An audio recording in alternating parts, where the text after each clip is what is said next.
การทุกคนมีอาการนั่นเห็นบ่ปลาทุกคนอุ้ยปลามาแน่เลยอุ้ยสบายดีตอนเสาร์ทุกคนเนาะเอาทุกคนมื้อนี้ตื่นแต่เด็กลุกแต่เสาร์คือเก่าเนาะเพราะว่าเฮาจะไปยามเบ็ดใส่วะนี่เนาะอันไปเบิ่งว่ามันสิมานหรือบ่เด้อทุกคนใส่วะนี่มานเติบเนาะมาเบิ่งตอนเสาร์แล้วมันสิมานหรือบ่ไปเบิ่งกันทุกคนเอาตอนนี้เรากำลังย่างไปเนาะบรรยากาศตอนเสาร์เด้อทุกคนไปบรรยากาศอยากดีแฮะเลยเจ้าเลยบรรยากาศป่ามันไปเลย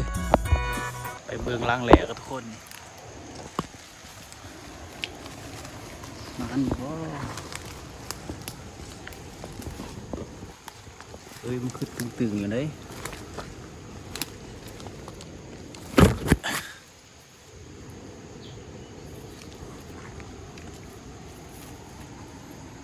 ว่าถือ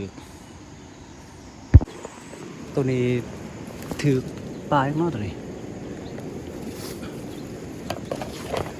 นี่อันนี้ก็ถือได้เจาะเลยนี่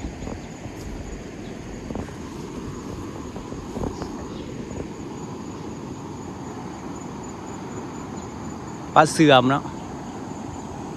มันอยู่มาเบิ่งอันนี้ทุกคนมีอาการอีกแล้วจะถือยังน้อยตัวนี้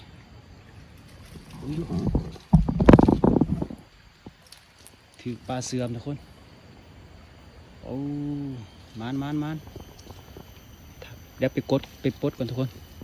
เดี๋ยวมันรุดนี่ได้ปลาเสื่อมนี่แหละได้ปลาเสื่อม2 ตัวแล้วได้มือนี่มัน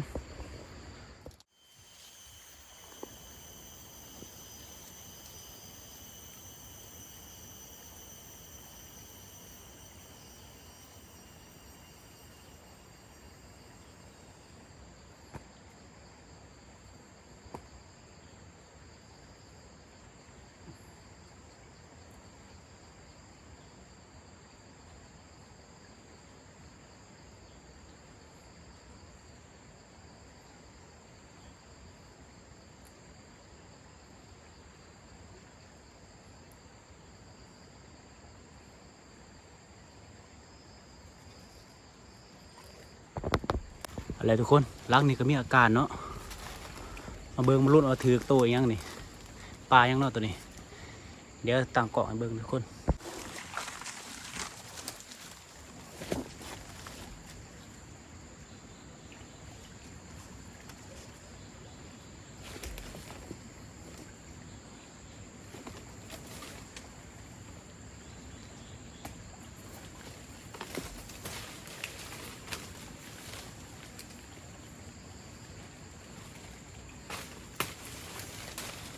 ถือปลาดุกเจ้า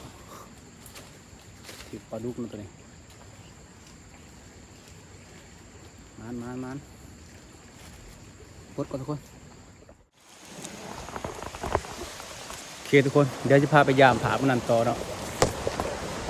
ผาพวกนี้มันแห้งทุกคนนี่ได้ปลาพาเนาะเดี๋ยวเล่นไปยามผาพนันก่อนทุกคน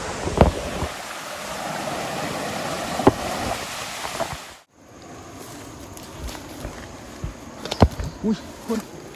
ถือยังได้เนาะเดือดแห้งคนมีอาการทุกคนมีอาการ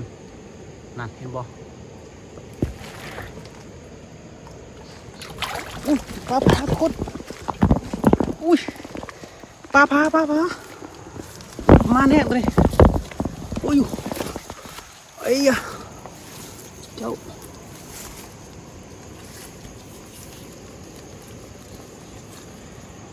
จะได้เนาะวันนี้เนาะทุกคน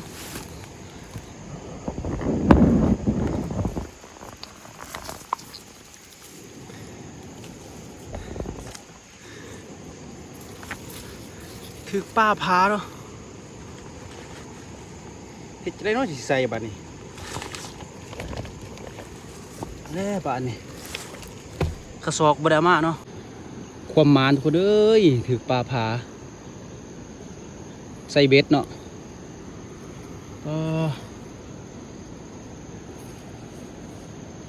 มานแห้งมือนี่สิเฮ็ดจะได้ดีทุกคนนี่กระสอกบ่มีบาดนี้ทุกคนมานแห้งมือนี่นี่ผลงานมือนี่เนาะได้ปลาผาอุ้ยกระสอกบ่มีเนาะทุกคนบาดนี้เอาหาวิธีใส่ก่อนทุกคน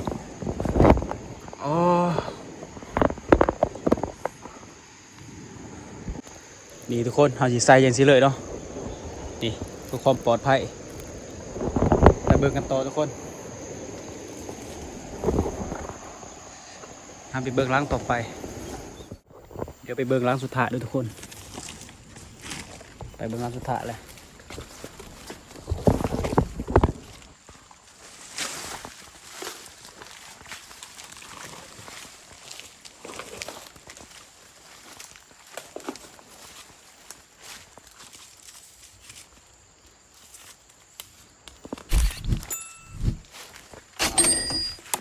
บ่มีอาการเนาะยังคือเก่าเหยื่อก็ยังแสดงว่าเบิดแล้วแหละบัด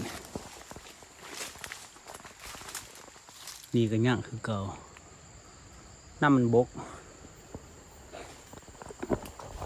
คนตอนนี้เท่ากับกลับเนาะเจอกันอยู่เที่ยงทุกคนทุกคนตอนนี้เขาก็มาหอดเที่ยงแล้วเนาะแล้วมาเบิ่งผลงานมันทุกคน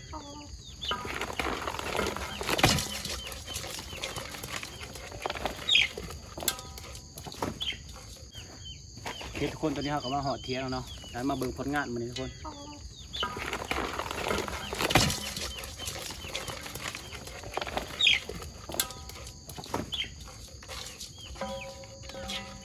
นี่คือผลงานเนาะจักมานบ่มานแล้วทุกคนเอ้ยนี่ใส่เบ็ดได้ปลาพาเนาะ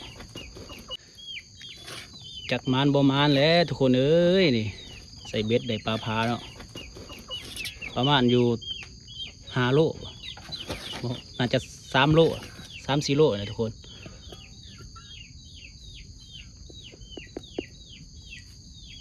คักมานแห้งมือดิมือว่าเนี่ยว่ามานแล้วมาตอนเช้านี่แห้งมานกว่าเก่าอีกทุกคนนี่ถือปลาพาเนาะตัวหนึ่งแล้วก็มีปลาดุกกับปลาเสื่อม2 ตัว